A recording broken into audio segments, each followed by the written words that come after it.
تو فرمایا جب میرا حبیب کہہ دے گا لوجدُ تَوَّابًا رَحِیمًا، یقیناً یقیناً بالیقین تم اپنے رب کو توبہ قبول کرنے والا اور رحمت والا پاؤ گے۔ اب دیکھو کوئی یہ کہہ دے کہ بھئی حضور کے بغیر کچھ بھی نہیں ہوتا، کوئی یہ ذہن رکھ لے کہ بھئی آج کے دور میں اب حضور کی کیا ضرورت ہے، تو بھئی یہ اس کی عقل کی کمی ہے، یا اس کی عقل کی کمی ہے۔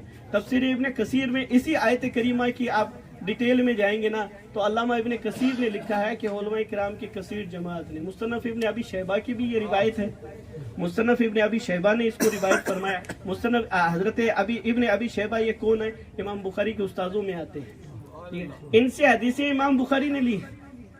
تو کہتے ہیں کہ ایک شخص تھا جو حضور کے وصال کے بعد میں آیا، ایک صحابی رسول حضور کے مزار اقدس پر بیٹھے ہوئے تھے، وہ عربی آیا اور کہا کہ بھی مجھے رسول اللہ سے ملنا ہے، میں حضور سے ملنا چاہتا ہوں۔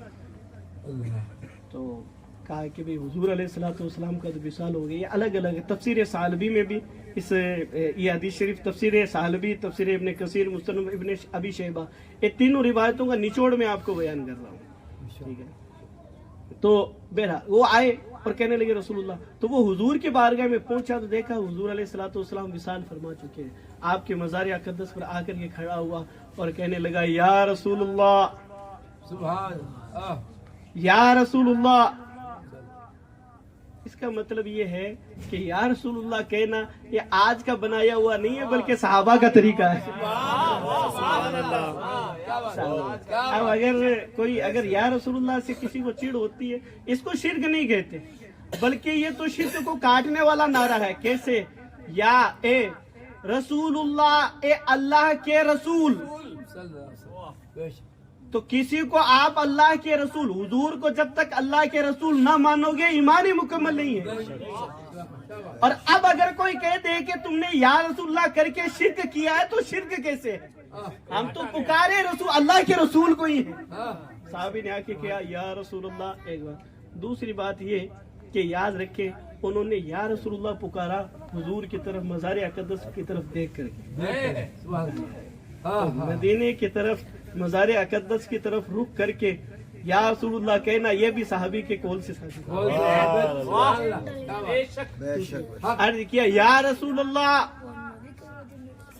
اس کا مطلب یہ کہ یہ صحابی کا عقیدہ ہے میرا نبی جو ہے بظاہر دنیا سے پردہ لے چکا ہے لیکن ابھی میری پکار سن رہا ہے۔ یا رسول اللہ، یا رسول اللہ، یا رسول اللہ، اے اللہ کے رسول، یا رسول اللہ میں آپ کی بارگاہ میں حاضر ہوا ہوں، میں آپ کے پاس آیا ہوں آقا، میں نے اپنے جان پر ظلم کیا ہے، مجھ سے گناہ ہو گیا، مجھ سے لغزش ہو گئی ہے، اور میں نے آپ کے رب کا کلام پڑھا ہے۔ آپ کا رب یہ کہتا ہے کہ کوئی اپنی جان پر ظلم کر لے تو وہ میرے حبیب کی بارگاہ میں آ جائے۔ آقا میں آپ کی بارگاہ میں آ گیا، میں آپ کی بارگاہ میں آ گیا، اللہ اکبر، یا رسول اللہ میں آپ کی بارگاہ میں آ گیا، میں آپ کی بارگاہ میں رب تبارک و تعالیٰ سے اپنے گناہوں کی معافی چاہتا ہوں۔ اللہ اکبر۔ فرمایا وہ صحابی کہتے ہیں کہ مجھے بیٹھے بیٹھے نیند آئی، اونگ آئی، میں نے دیکھا کہ مصطفیٰ جان رحمت صلی اللہ تعالیٰ علیہ وسلم میرے خواب میں تشریف لائے اور کہا کہ جاؤ اس اعرابی سے جا کر کے مجدہ سنا دو، خدا نے تیری بخشش کر دی، خدا نے تیری بخشش کر دی ہے۔ اللہ اکبر۔ تفسیر ابن کثیر میں اس کا ذکر، حالانکہ بہت سارے ویڈیو کلپس آپ اس میں دیکھیں گے کہ صاحب کیا نام ہے، یہ جو روایت ہے صحیح نہیں ہے، وہ بھئی کلپ بنانے سے کچھ نہیں ہوتا، اس روایت پہ آ کر کے بات کرنے سے بہت کچھ ہوتا ہے۔ دیکھ کر کے بیٹھ کر کے بات کریں، انشاءاللہ ہم لوگ اس آیت کی اس حدیث پاک کی سند کے متعلق بھی بات کر سکتے ہیں، بتا سکتے ہیں کتنی صحیح ہے کتنی نہیں۔ بس یہ بات یہ ہے کہ جب کوئی چیز اپنے عقیدے کے موافق بنتی ہے تو کہتے ہیں سبحان اللہ۔ یہ عموماً میں نے ایک عقیدے کی ایمان کی بات ہوتی ہے، ٹھیک ہے، ایک کلپ میں نے دیکھی کہ ایک شخص جو تھے وہ بیان کر رہے ہیں، حدیث شریف بیان کر رہے ہیں۔ اب نظریہ ہوتا ہے، اپنا اپنا نظریہ ہوتا ہے دیکھنے کا، کوئی دیوانہ دیوانوں والی نظر سے دیکھتا ہے، مستانہ مست والی نظروں سے دیکھتا ہے، اور بے ایمان بے ایمانی کی نظر ڈالتا ہے۔